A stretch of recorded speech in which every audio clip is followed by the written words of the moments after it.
Okay, then let's talk about accountability and why everything is pretty much your fault. Everything you're going through, your current situation, where your life is at right now, it's all your fault. Now, when I say everything you're going through, I'm not talking about your 95-year-old grandmother's just passed away and you're really upset about it. I'm not talking about that, but where you're at within your life, if you're not where you want to be, if you feel like you're not living up to your potential or whatever, you gotta acknowledge and you gotta accept that it's literally all your fault, right? It's very easy for us to look outside of ourselves and start pointing blame and placing blame on other things, our environment, our parents, our friends, our boss. You understand? No matter what you place blame on or whatever you point to, it always circles back to you. Oh, the people I grew up with. I don't care if the people you grew up with are smoking crack every day. It don't matter. You decided to associate yourself with certain people, obviously for too long if you're not where you want to be. You should have removed yourself. Your current environment where you live, you should remove yourself. Your parents gave you certain advice. You took that advice. You understand? This is things that people, even very smart people, they analyze everything else and they analyze other people, but they forget to analyze themselves. It's all your fault. All of it will circle back to you anyway, right? It's kind of like, okay, and so if you're working a job and you feel like the money's not great, you knew what the money was before you even stepped foot in the door. When you applied for the job, you knew what the money was. Oh, my boss is not giving me a pay rise. Your boss has told you he's not giving you a pay rise, but still, you're still there.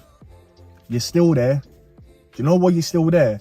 Because you can place blame on him for your financial situation, right?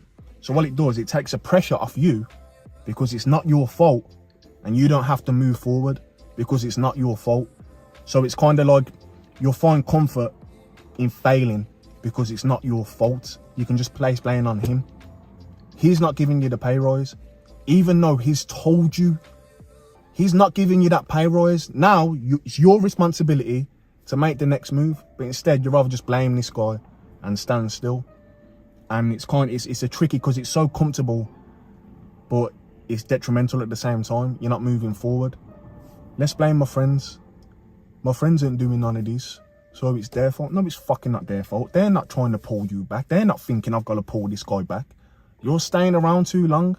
If you're thinking something else and you feel like you're not in a position to have these discussions with these people, what the fuck you there? Just move. Do something. Go do it on your own.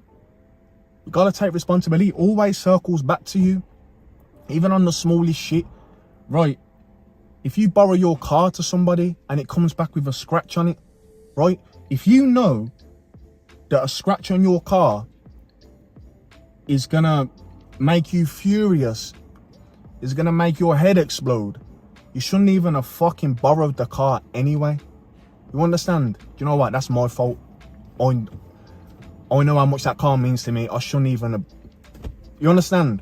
People can't even do that. My worst financial situation was 2020, right? I don't even need to say what was going on back then. Very easy to blame what was going on. Realistically, I was failing before 2020 even began. I was failing. Whatever I built weren't strong enough anyway. Because if it was, I would have been fine, because not everyone struggled during that time. A lot of people thrived, or a lot of people built something new and took advantage of the downtime or took advantage of what was going on. Instead, I just sat there because it weren't my fault. It was out of my control. So I found comfort. I'm failing, which is uncomfortable, but the comfort of it not being my fault, realistically, I should have took a step back and think, how can I benefit from this situation? But the comfortability of it not being my fault looked too appealing, when realistically, it's all your fault regardless of what's going on. You're in control of your life. No one's going to save you. No one's thinking about you. You're not important. You understand? It's all down to you, and every last little thing that makes you uncomfortable or every last little thing that makes you angry, it's your fault. It always circles back to you. There's nothing going on outside of you that is responsible for your living situation, for your comfortability, for your financial situation. If you're fat, it's your fault. If you get no women, it's your fault. If you're skinny, it's your fault. If you got social anxiety, it's your fault. If you're If you're not confident, it's your fault. If you can't speak to people, it's your fault. It's all your fault. All of it. And as soon as you accept that, you'll find peace and you can move forward, right? When you start blaming other people, it keeps you in one place. You don't need to move forward because it's not your fault anyway. As soon as you realise it's your fault and you start taking accountability, you can keep it moving. All right, think about it. Peace.